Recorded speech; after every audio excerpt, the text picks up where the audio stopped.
to your question, do I think it's significant? Do I think that we should be aware of it and in a sense, trying to understand what's taking place? Yes, I do, because it's in a way many of these sort of narratives that emerge out of the elite groups.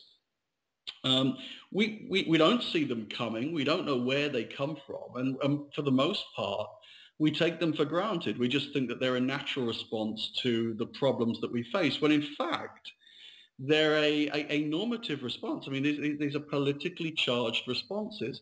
I think actually what's really curious about, not specifically Bilderberg, but about elite networks in general, is that legitimacy is, in world affairs today, a precursor to much political action, to most political action. It's very difficult to act in world affairs without a consensus, without the legitimacy that bestows.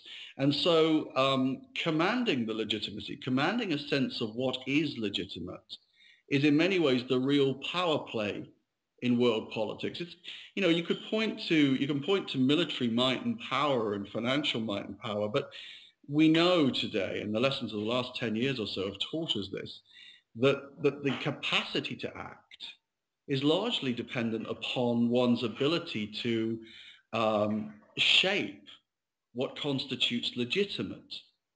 And this is where, in many ways, these networks play a very significant role. I talked to one foreign minister, for instance, who talked about the run-up, the role that these organizations and policy institutes played in the run-up to the Iraq War, to use that example again. And he said, that they played an extremely important role, because what they helped to do, or this machinery, if you like, this informal machinery helped to do, was to cement a very clear sense of the issues.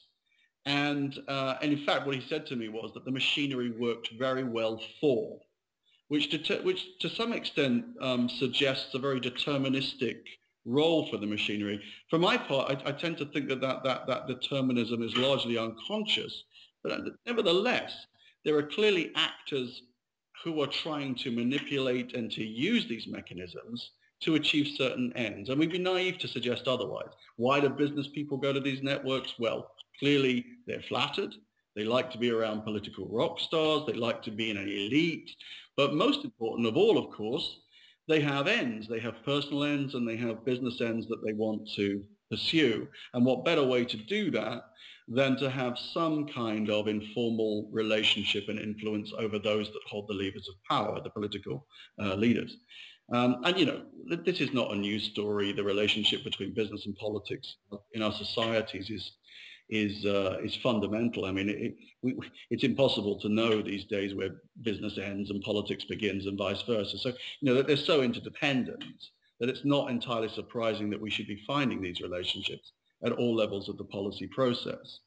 So I guess, yes, we should be interested, and we should also recognize, I think, and I'm sorry to blabber on, Tony, but I think we should also recognize that these informal networks and processes are an integral part of a much broader system of international relations, and a system that for the most part has failed to transcend the sort of limitations of the demands of the nation state. So we have global problems, we have regional problems, and of course, when states interact, they are primarily driven by their own needs, their own agendas, whatever those may be. We don't really have any supranational bodies that have any real, I mean, we have financial organizations, we have fledgling bodies of global governance, if you like, but we don't really have any mechanisms that truly subjugate nation states. I mean, you could make a case, of course, for the ECB and for the IMF and the World Bank and all this sort of stuff.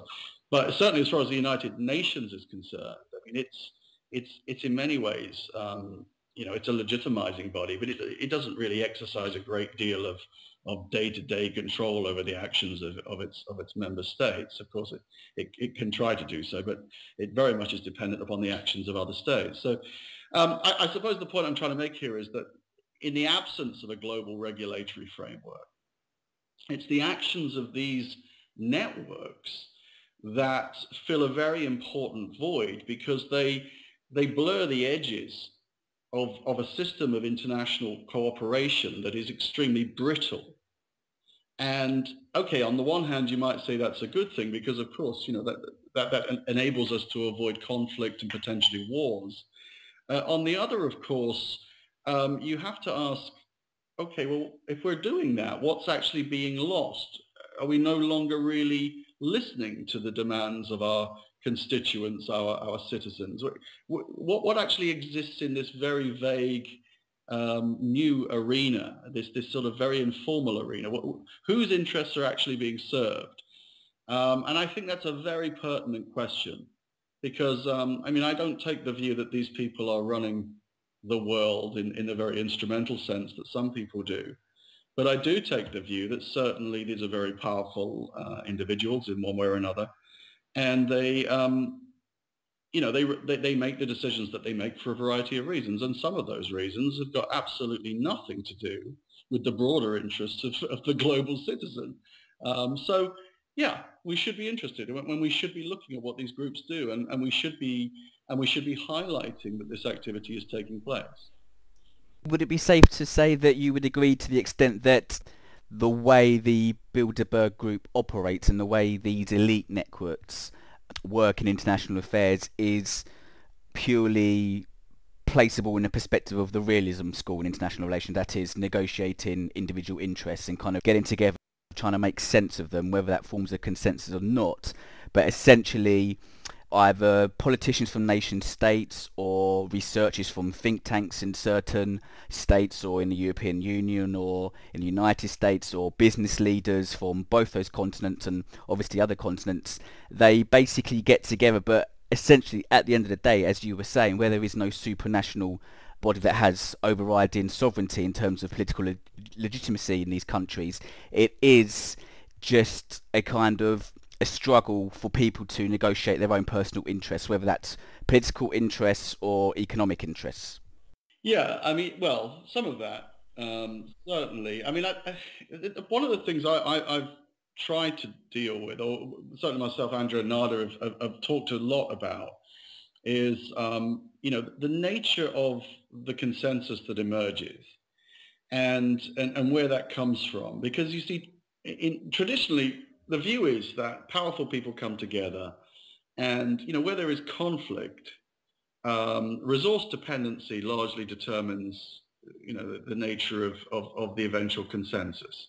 So depending upon what I need from you and you need from me, we reach agreements and a consensus is informed. Some people say that's actually not a consensus at all. That's just an agreement. That's not consensus. But I think one of the things that's come out of our research is that consensus is, and these agreements within these contexts are far more influenced by personal biases and relationships than people might care to believe. And this is what's really interesting, because you would imagine if you're an extremely powerful political figure, people are going to listen to what you say, of course, but when you move into what is essentially a very personal set of interactions. Got to remember that when you go to the Bilderberg group, you don't have a support network. You're on your own. And there are 120 other people that are on their own. And you are interacting over a course of 2 or 3 days in a highly exposed manner. Everything you say, everything you do is being, watched, listened to. And even if it isn't, you think it is if you're an entrant to this group. So you are acutely aware of just, who you're dealing and what you're dealing with. And as I say, you would imagine, therefore, that very powerful people hold disproportionate levels of power. And yet, time and time again, very powerful people don't go back again. Yes, of course, there are incredibly powerful people towards the center of the network too. But what one of the things that we've seen is that the level of power that people have within this network is not always related directly to the positional power that they occupy. So some people, for instance, have very disproportionate levels of power based largely upon them, upon who they are and the type of personal persuasion and characteristics that they have. These sorts of things are actually extremely important.